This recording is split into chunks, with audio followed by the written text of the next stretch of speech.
What's going on, Z-Pack? It's Dr. Z. Welcome to COVID clusterf Roundz live. It's Friday, May 15th. It's the Ides of May. And I figure let's just dive into this. So what I wanted to do tonight, and I've been thinking about this quite a bit this week because we spoke with Dr. Marty Makary. There's another Dr. Todd Stromwasser, whose show's coming out probably tomorrow, that we talked to, who runs a series of hospitals in California. And we talked with Judd Brewer, who's a psychiatrist managing sort of the kind of burnout and stress that's going on during COVID and after and before, and kind of integrating all this stuff, thinking about how the heck we got where we are in this COVID disaster, and why it is that the greatest country on earth, us, America, right? We have American exceptionalism. We're fantastic. We invented all kinds of stuff. We have medical innovation. We have all kinds of awesomeness. How did we end up with the number one death toll in the world from COVID-19 when we saw it coming from miles away? And talking to Marty Makary about this really kind of brought some of this home. So let's go back to the beginning and kind of talk about what exactly was going on early on. So November, December, sometime like that, this thing emerges in China. Now, whether it was, now we don't think it was bioengineered, but there is also the theory that was it a accidental release from something that was being studied in a lab? Who knows? Was it from a zoonotic, from an animal in those wet markets in Wuhan? Whatever it is, big screw up number one is, first of all, just that China exists at all in a state where this is allowed to happen. So when SARS happened in 2003, it was a disaster in Asia, and they learned a lot. Pretty much every Asian country learned, oh my gosh, when this happens again, we're going to do X, Y, and Z. We're going to do aggressive testing, contact tracing, isolation, quarantine, screening, all those things to make sure that we don't get SARS-2, the sequel. Well, the Chinese also had this idea, but unfortunately it appears that there were early sort of signs that party members didn't want to rock the boat. It wasn't really clearly and transparently discussed early on. But one of the things that was happening is doctors on the front lines were putting out signals. You remember Dr. Lee, rest in peace, was basically raising the alarm. Hey, this is SARS-2, the sequel. We need to do something. And how much of that was hushed up by the Chinese government. And like Marty Makary said on the show, you cannot trust the Chinese Communist Party as far as you can spit, but you can believe people on the ground. And there were plenty of people on the ground saying, what was happening. So in that sense, now you have a perfect storm already from the beginning, where you have Wuhan, which is, 10 million people. It's a travel hub. You're pushing up on the eve of one of the great migrations in humanity annually, which is Chinese New Year, people leaving everywhere. So before really anything could have been locked down properly, this thing was already spreading all around the globe. The New York Times actually had a great online piece where it was an animation showing exactly the motion of what has been deduced patients were doing. And they were going out of Wuhan to all over Asia, Bangkok, New York, California, basically all around. And so this thing was already getting out. Now, at this point, the Koreans, Hong Kongers, the Taiwanese are getting wise to this. WHO is saying a bunch of stuff. They quickly sequenced the genome, released it publicly, so people could start developing tests. WHO had a pretty robust test. And so the Asian countries like Singapore, South Korea, Taiwan, were testing aggressively.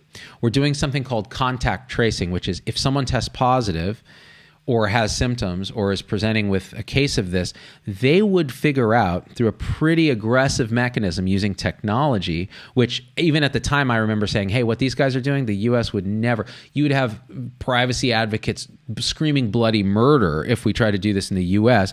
And yet they did it, and they did it successfully. So they were able to say, okay, this person exposed this many people, and quickly find those people, have them isolate at home for 14 days, and very quickly actually were able to control the outbreak, even though they had proximity to China, even though all those other things. Now then, what was happening here early on is, CDC, WHO, our government officials were saying, okay, we got our eye on this thing. We think that, it's going to be controlled maybe in a similar way to SARS, because the reason SARS was controlled so well is that you weren't contagious until you had pretty rip-roaring symptoms. In fact, a little after you had pretty rip-roaring symptoms. So screening for SARS was pretty easy. You could actually look at temperature. So if they had a fever, it's already a concern, and any other symptoms. And at that point, you could quarantine and test those people, which was done so well that there were only, 8,000 cases or something worldwide, because they were able to very quickly quarantine, isolate, screen. And that was an international effort. So airports were screening, et cetera. And same thing with MERS, the Middle Eastern Respiratory Syndrome. So because of the nature of SARS, the SARS-1, the original, still a classic in my mind, the disease actually was stamped out for all intents and purposes by taking that reproductive number, the R naught, R with a little zero, and squeezing it down so low that the disease actually petered out of existence. And so people who were working on vaccines at the time, Peter Hotez, who's been on our show, found their vaccines being shelved because nobody was urgent about SARS anymore. Now, what happened with SARS-2, the sequel, coronavirus, this current coronavirus? Remember, SARS-2 was a coronavirus as well, okay? So this is SARS-CoV-2. In this case, initially, it wasn't clear. And in fact, the Chinese government was denying person-to-person transmission. They were denying community transmission. They were saying, no, the only cases are potentially from animal to human. But what was happening on the ground was very different. And so for whatever reason, the Asian countries acted very quickly, but Americans were still kind of watching and waiting and seeing and saying, well, we're not going to have community transmission here. We're far away. They're screening, et cetera.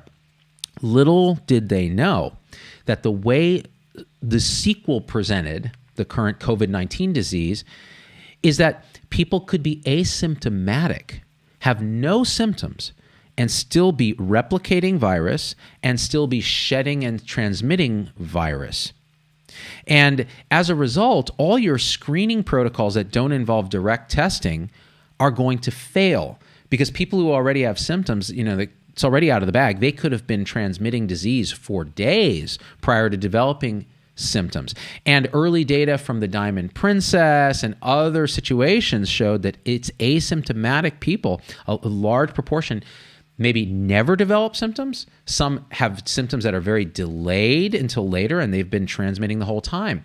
And actually, looking in retrospect at a good example of this, a single asymptomatic patient in Washington State as part of a choir, a group of people in a large sort of church where they were doing social distancing, but they weren't wearing masks and they weren't doing aggressive hand hygiene, and they were still like stacking chairs together and exchanging snacks and things like that. This one person infected 53 people that night over a 2-hour period where they were doing their choir rehearsal.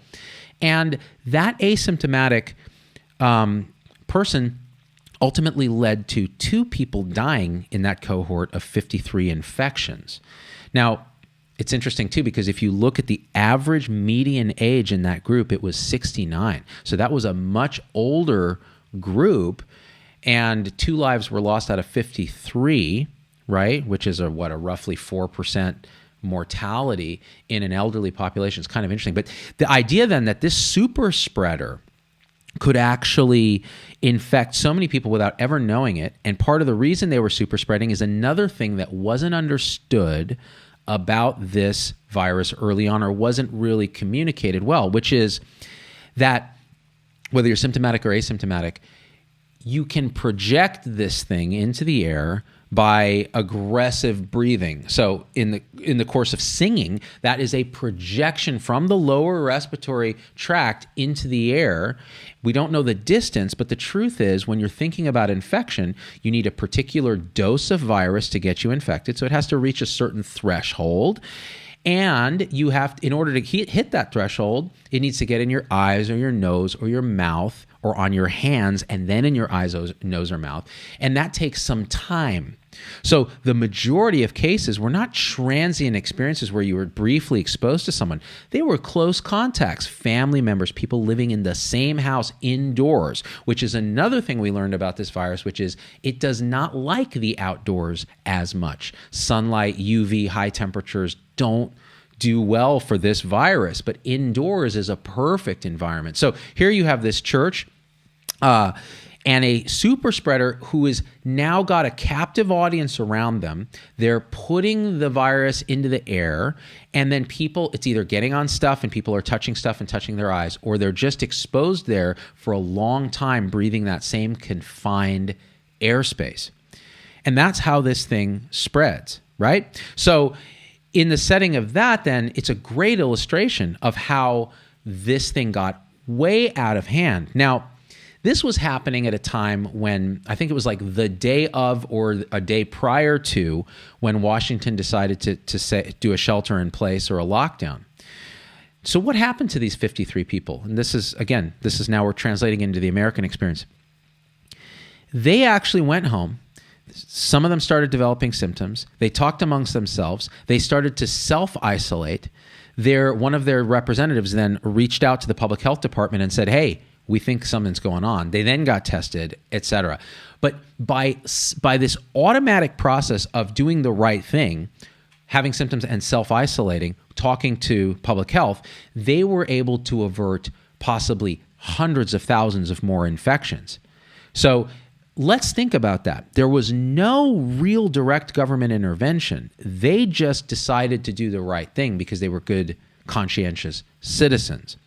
And that makes you wonder, too, about, again, if you look at the Swedish experience versus the American experience, the Swedish experience where people are just asked mostly to do the right thing and large gatherings are banned, versus other experiences where you've really had to tell from above, hey, don't do anything. So this being said, at this point, there has been travel to Italy, which is one of the oldest populations on the planet, smokers, etc. High migrant Chinese worker population, did not shut the country down to travel early, ends up with a massive infection rate.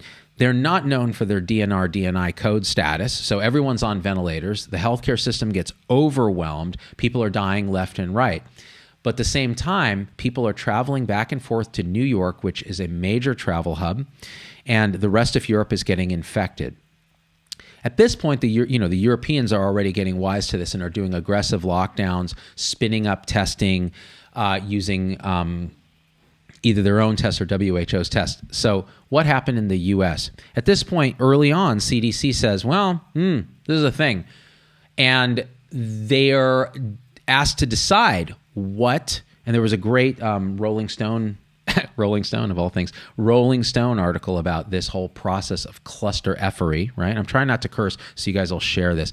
And I'm so tired of people yelling at me for cursing. If you have to go out of your way to send me an email chiding me for cursing, you can F off. And again, I would say the full word, but I want you guys actually to share this today. Normally, I don't give an F. All right. That all being said, the CDC had to make a decision. Do we make our own test, or do we rely on WHO's or another outside test? Now, this is where our great American exceptionalism comes in. CDC is acknowledged as one of the great public health bodies in the world. They said, why would we need another outside test when we can just make our own? And they started doing that. Unfortunately, a perfect storm occurred where there was a mistake in part of the test reagents. It had problems, and they had to recall it, leading to huge delays. And then, on top of this, right, we have this wonderful perfect storm where it's clear that healthcare systems are being overwhelmed elsewhere. So how do we spin up enough personal protective equipment, masks, et cetera, for frontline healthcare providers, including the swabs to do the testing, when a lot of that is made in China, and China's on lockdown, or sending it locally or to local partners? Well, this was one of the huge disasters that happened early on. So combine the lack of testing, which was a CDC screw up. And by the way, again, we're not assigning blame. We're saying what happened. discoordination at all levels of government on both parties. But if you look at CDC, you've got it run by a guy named Redfield, who actually doesn't have public health experience, was known in the 80s for being an abstinence guy for HIV. We know how well that works. It actually works quite well. But in reality, on the ground, it doesn't work, right? So this guy's running CDC. He's known to be an obsequious butt kisser, just trying to smooth things over. So you have this perfect storm of crappy leadership, bad coordination, right? And a government actually that has not really been on the side of science as much as we would like, combined with pre-existing structural problems where we're getting all our PPE from China. And at this point, we have the perfect storm of crappy testing and no PPE. Well, guess what? Those two feed on each other, because if you have good testing, you can determine which patients don't have the disease, and you don't have to burn through your personal protective equipment using it on patients that don't have the disease, instead of needing to wear PPE for every patient who walks in, because you have no idea who's an asymptomatic carrier of this disease. The tests aren't perfect, but they're way better than nothing, which is what we have. Do you guys remember what a disaster it was? People were coming with symptoms and couldn't be tested. I had colleagues here in the Bay Area telling me, I have a patient I know has COVID-19, and CDC saying he doesn't meet criteria to be tested because you had to send the sample to the CDC in Atlanta because they didn't have the tests out in the community because of that screw up. So this was one of the major derailings that led the United States to becoming this exceptional force for, healthcare, which actually it isn't, by the way, FYI, I've talked about that, to being today, as of today, we have 90,000 deaths from COVID-19.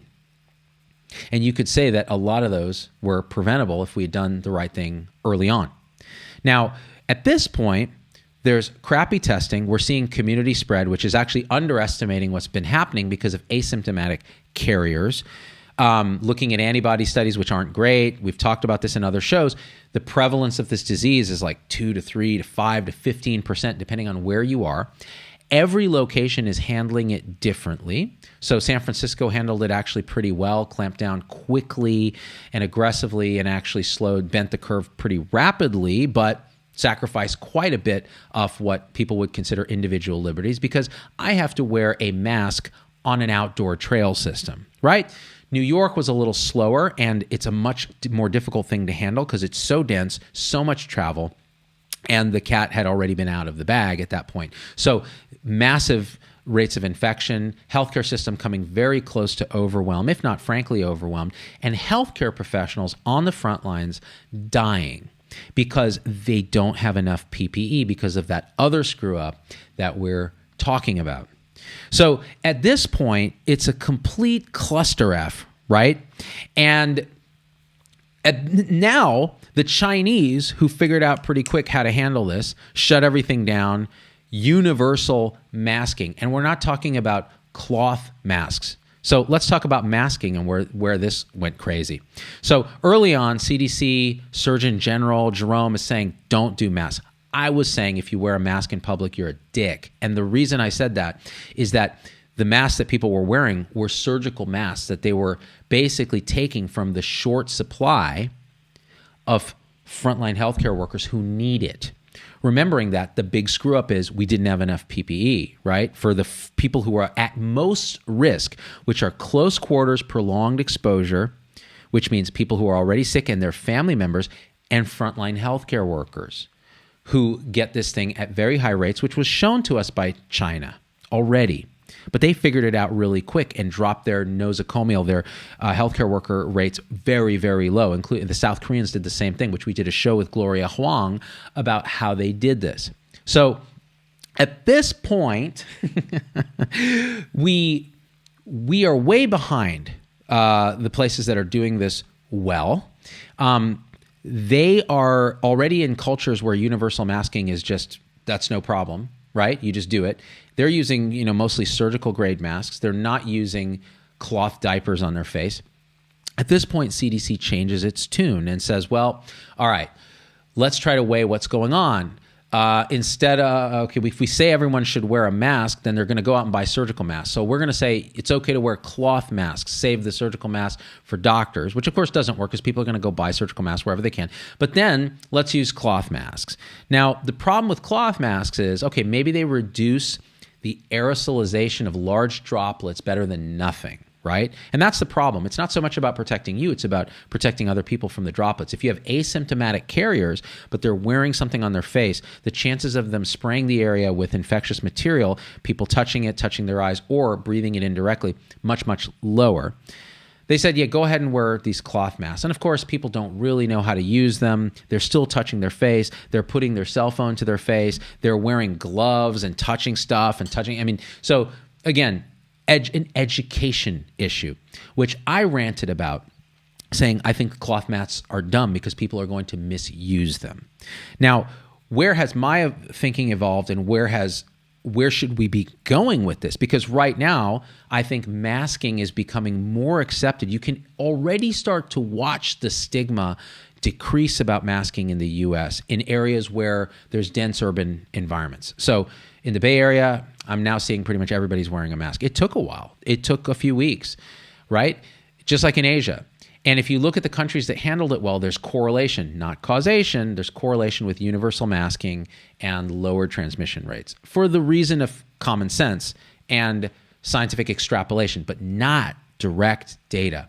And that's another problem with cloth masks. We don't have good data in the wild that these things actually are reducing transmission because we don't know what the transmission rate is out in the wild. We know that probably the majority of transmission is occurring indoors with people in close contact for long periods of time. So yes, grocery stores, it makes sense. Subway, it makes sense. Does it make sense on an outdoor trail system? That's nonsense, right? Just working from first principles. Again, who's going to study it right now? We need the actual data to show us. We know that, okay, hand washing reduces transmission for many other diseases, and most of our data we're extrapolating to from influenza studies, which may behave slightly differently. All right.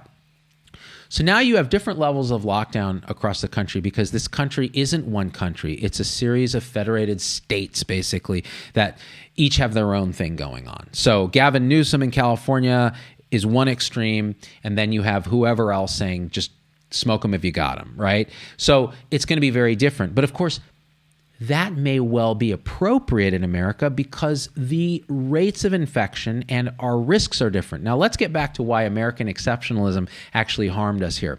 We are an exceptional country. We're exceptionally fat. We have exceptionally poor diet. We have exceptionally high rates of chronic disease. We have an exceptionally high gap between racial groups in terms of social determinants of health. So if you're African American, if you're Hispanic, you're more likely to be poor, live in a congested area, in a smaller space, and have to take public transit. Those are all risks for getting coronavirus infection, and you're more likely to have hypertension, diabetes, diseases of poverty, obesity. Well, those are more likely to kill you when you get coronavirus. So America is, again, an exceptional target for this disease in terms of mortality because we're so sick. And when you look at the demographics of who's getting sick, originally everyone was saying it's just old people. Well, in America, actually, a lot of young people were getting sick. Some who had not a lot of diagnosis, but again, that's still a small component. We remember it because we go, oh, that could be any of us then. But a lot of people have either undiagnosed or diagnosed diabetes, hypertension, things that put them at risk. And the show we did with Ranesh Sinha, Dr. Ron Sinha, talked about why those diseases can actually put you at risk. So theorizing why you'd be more likely to suffer an inflammatory cascade, cytokine storm, and other things like that that can kill you with COVID. So again, I'm referencing these conversations we've had over time. So at this point, America is disorganized. They don't have the testing. They don't have the universal masking culture. So what do we have to do? Very draconian measures that shut the economy down in a way that causes economic turmoil and disaster and huge unemployment, which leads to more suicide, more mental illness, more domestic abuse, more pediatric abuse, less people coming to the hospital because they're afraid of getting COVID, so they're not getting their regular vaccinations, which what's going to happen when you combine a COVID epidemic with a measles epidemic with a flu epidemic because no one's getting vaccinated. So you have a complete screw up, everything kind of all the Swiss cheese holes aligned to have this bullet come right through and hit us. So that's why we are where we are today. It's a series of unfortunate events, right? So here's the question. Where do we go from here to make this better? And this is where I'm actually quite encouraged because I think we're actually going to come out of this better than we went in on many levels, right? We're going to be doing more telehealth. We're going to shake up administrations, how physicians and other healthcare professionals are paid. We're going to change ideas around personal hygiene and working from home and commuting. We're going to reduce traffic and congestion. We're changing the face of our economy to be one that's much more, work from home, stay with family. We're changing how we educate our children. They're using tools like Zoom. It's not perfect, but it's a different way of doing things. And then as far as the virus goes, I do think, and Marty McCary and I agree on this, that the warming climate in the summer is going to kick this thing in the butt for a while until the second resurgence in the fall. So we have time to prepare. Yes, they're working on vaccines. Now, the problem is, here's another thing that's uniquely American. One of our big strengths as a country is that we have open, free speech. We have a robust social media apparatus. Well, combine those two, and what you do is you start to weaponize disinformation. And we're seeing this already with COVID-19. So you have people out there protesting lockdowns, not wearing masks because they believe conspiracy theories that are crazy. Now, if you're out there protesting lockdowns because you believe that the economic consequences of a lockdown outweigh the known scientific consequences of COVID, that's a decision you've made based on what your values are. That's fine. I'm going to repeat that. That's perfectly reasonable. People of good intention can disagree as to the best way that we want to fight this. I think it's perfectly reasonable for a person to say, I'm not saying I'm saying this, it's reasonable for a person to say, we should have just let this rip through the community and kill who it's going to kill and get it over with and develop herd immunity and develop a more resilient economy and a better way to fight pandemics in the future. I don't take that stance. I think it's not compassionate. I think the care versus harm principle applies, and you're killing people who could have been saved, including healthcare workers, because they don't have PPE. But somebody who says that is making a balance, saying he or she believes that more people would die from the economic turmoil and the prolonged nature of flattening the curve instead of the curve hitting us all at once and wrecking everything. The same number of people get infected over a longer period of time. That's no good. Now, why would someone believe that? Because vaccines are not easy. Anyone who tells you that a vaccine's coming in like 12 months is trying to sell you something. That is not safe. And our interview with Dr. Paul Offit, who has made and invented vaccines and has every incentive to push a vaccine, was very circumspect and cautious about this. And I think we should be too. We should be working on it with everything we have, as well as antivirals and all that, actual treatments. But at the same time, we need to understand that that's not coming right away. Now, back to disinformation. The people that you cannot forgive are people who are latching onto these conspiracy theories and denying the actual scientific facts, which are pretty clear now. It's taken us a minute to really get them settled, but it's pretty clear. In elderly people, this is way more fatal than flu.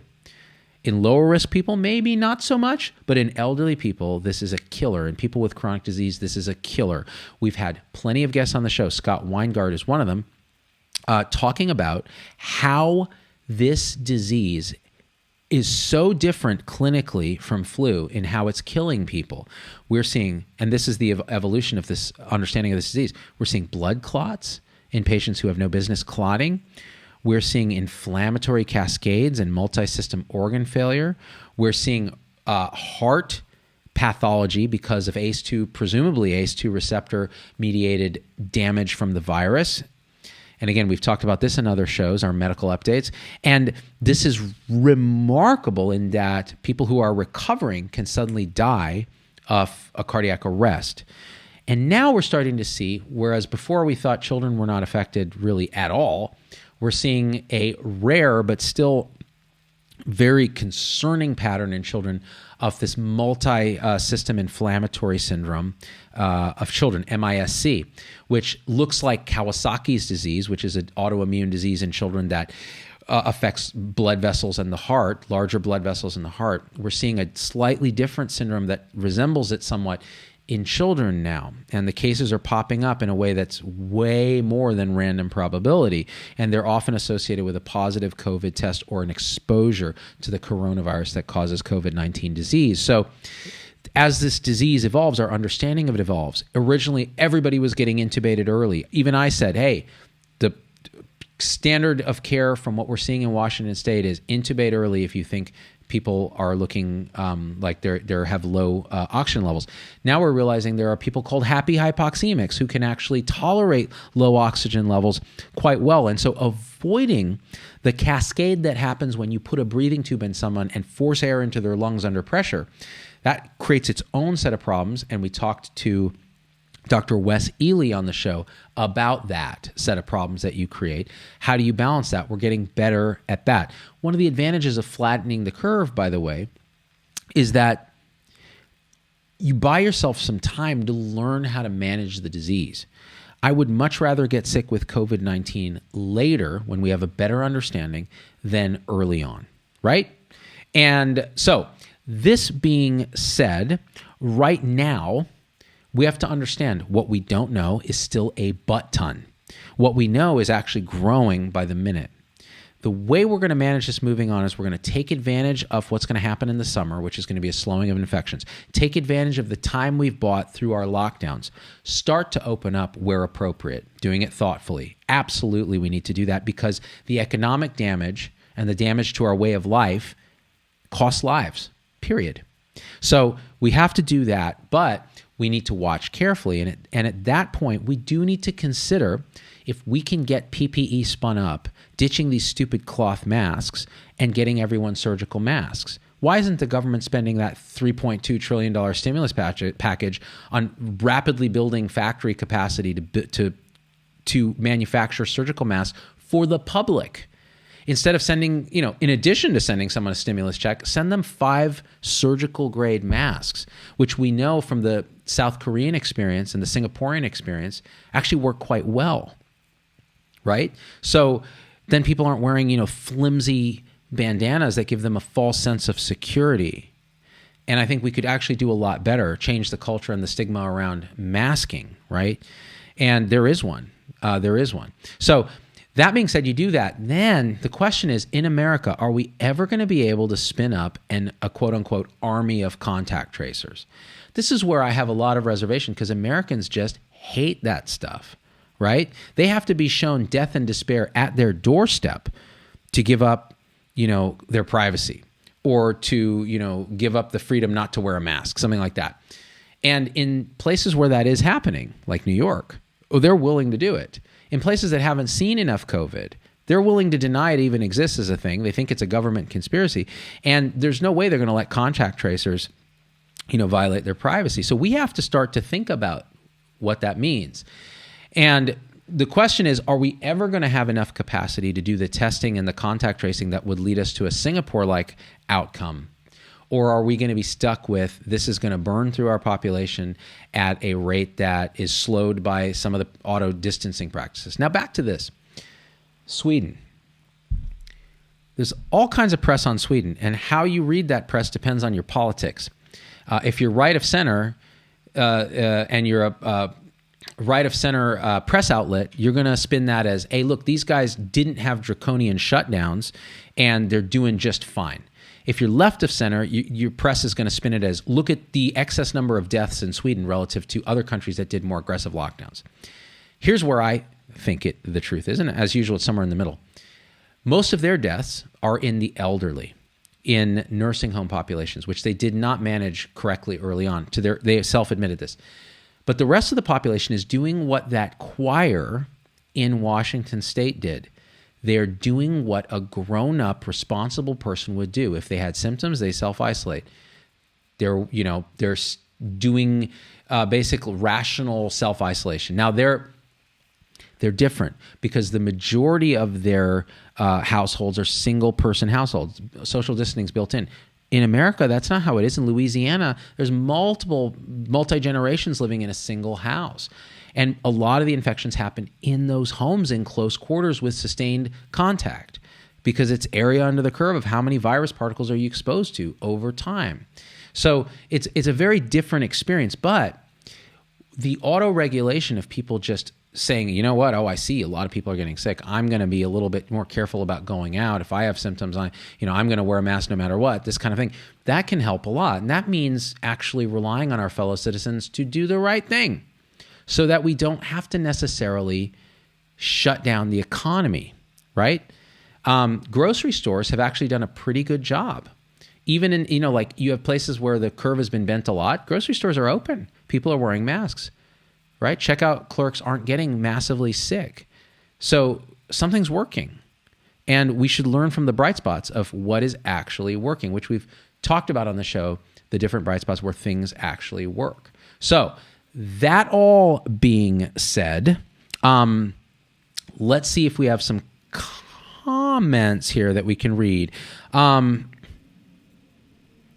Is it possible that COVID is an autoimmune virus that affects lungs and other systems? Well, says Gail Keitel, we know that the immune system is a huge part of how COVID-19 causes its havoc. Part of the reason is it's the immune response to the virus. So the virus itself can cause havoc by actually killing and causing what they call direct viral cytopathic effect, harming cells it directly infects. And those can include lung cells, the cells lining the blood vessels, which is one theory as to why there's so many blood clots in patients with COVID infections, because you're damaging the endothelial cells and allowing the clotting cascade to occur because you're exposing compounds underneath those cells that cause blood clotting, because the blood thinks that, I love to personify blood cells, the blood thinks that there's been a cut and it needs to clot because it's seeing blood vessel wall that it normally doesn't see. That's actually kind of what happens in a heart attack too, when you look at myocardial infarction. So that being said, there's direct cytopathic effect of the virus, but then there's also the response of the body's immune system to the virus that can be overwhelming and can cause infiltration of organs with inflammatory cells that are parts of the immune system, as well as cascades causing low blood pressure and organ failure that come from an aggressive response. Think about anaphylaxis from a peanut allergy. That's your own immune system killing you, right? So yes, it has a huge immune component. And one of the theories why it affects older people more than young is that older people have been more exposed to coronaviruses over time. They have a stronger immune system that can actually partially has some memory of previous coronavirus and mounts this huge but ineffectual attack on the virus that then causes more harm to the host. So that's one theory. Now, let's read some other comments, actually. When is it safe to see our families, says Dana Zentgraf. So this is where Americans have all of us have a very bad grasp of risk and benefit. So a lot of people ask me this question: when is it safe? I'm a grandmother. When can I see my grandkids? My own parents ask me this question: when can we see our grandkids? Well, you have to weigh a few things. What's the risk of the activity you're undertaking, and what are the benefits to you and those around you? If the benefits outweigh the risk, then you take that action. If the risks outweigh the benefits, then you wait. So let's say you're a grandparent and you want to see your grandkids. Well, we know that children and adults can be asymptomatic carriers. We know that older people are at higher risk of dying of COVID-19. We also know that older people are at risk of dying from loneliness-related disorders. We also know that if you were to die of something else because you're not going to the hospital because of COVID and you don't see your grandchildren, that can leave long-lasting scars on the family.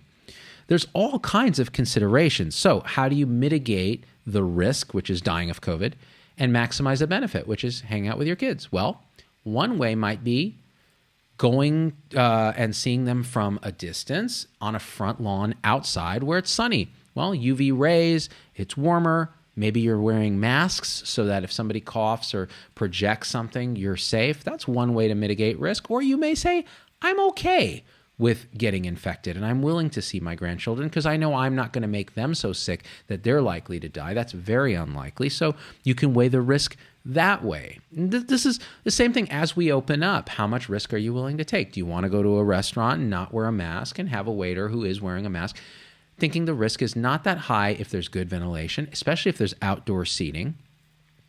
And I think we ought to weigh risks as a society. What are the risks of hiking on a trail that isn't crowded, like Central Park, say?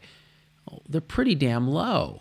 So maybe we shouldn't force people to wear masks outside like that because, first of all, it creates this weird culture of fear in outside environments when we ought to be encouraging people to go outside and exercise, because that's going to be one way to prevent and lower your risk of dying of COVID, which we talked about with Ron Sinha on the show.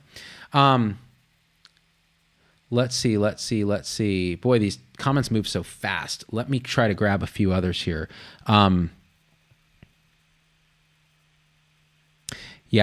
Debbie sees some really dumb stuff as a retired infection nurse. How do you know for sure the virus will go down in the summer? Says Okisha. I can't read. It already went away. These comments scroll too fast, you guys. Stop leaving comments. Wait. Oleshka G. How do you know it'll go down in the summer? And even if it doesn't, how do you know? It's just already just spinning. And even if I try to hold it, it doesn't stay. All right. I'll try to understand this. We don't know, but we have inferences from what we see in states that are warmer and countries that are warmer. They have lower infection rates. Other coronaviruses don't do well in warm climates, and influenza doesn't do well. Even that's a little controversial, but doesn't do well in warm. That's why we see it predominantly in the winter, although it's also because schools are open in the winter and influenza travels quite quickly through children, right? So this all being said, I think we may have hit, let me see if there's any other comments that I can see here. Do you believe there will be a rebound, Teresa Gates? It's not a matter of belief. This is a simple mathematical fact. Unless you extinguish the virus like you did with SARS, all it takes is another individual to be a super spreader and you have a new cluster if people aren't vigilant, if we aren't doing contact tracing and extensive testing and screening. So it's a foregone conclusion there'll be a second wave. But the question is, again, this is a bad disease. Nobody wants to get it. It may just be inevitable that we have to go through this, do the most harm reduction we can, knowing that there will be people who die and get sick and have long-term consequences. It's the other thing we don't talk about. We don't talk about the PTSD in healthcare workers and in people who've gotten sick and are tortured in the ICU, paralyzed and sedated and not getting sedation holidays and not getting spontaneous awakening trials and spontaneous breathing trials that Wes Ely talked about on the show.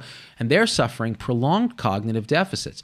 We're not, really talking about those things, but those are things we have to consider when we talk about the impact of this disease. So it's a bad disease, but it may be one of those things that's just inevitable because of all the screw-ups and everything that happened. We got to get through it. We will, and we'll get back to some semblance of what's a new normal. And my opinion is the new normal will be better, actually, than the old normal, which was complacent.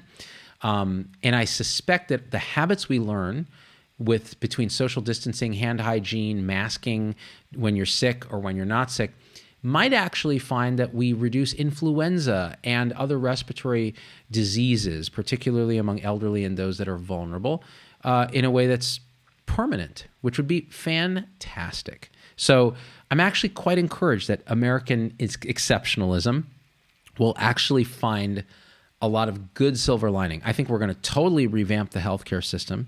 And I've been talking to a lot of leaders in healthcare actually who are working on thinking about how we're going to do this, because it's all about how we're paid. If we can change how we're paid, one of the great things that could happen is COVID-19 could tear through our politician leadership and just sideline them and we get new leaders. That would be great, but that's wishful thinking and also a little mean and not compassionate, but still, I'm just saying greater good people. And I think our medical understanding of viruses and our immune system is going to be better, including vaccines, which will be great. So now back to disinformation. Forgot to tie that up. The disinformation campaigns that are Facebook specialty, YouTube specialty, they're trying, but they can't control it. The anti-vaxxers are back, people, and they're back with a vengeance. And they think they know what's up. And the problem is now, more than ever, they are going to cost lives with disinformation. So the way we fight back is we block those guys. We deprive them of having a voice on our own platform, right?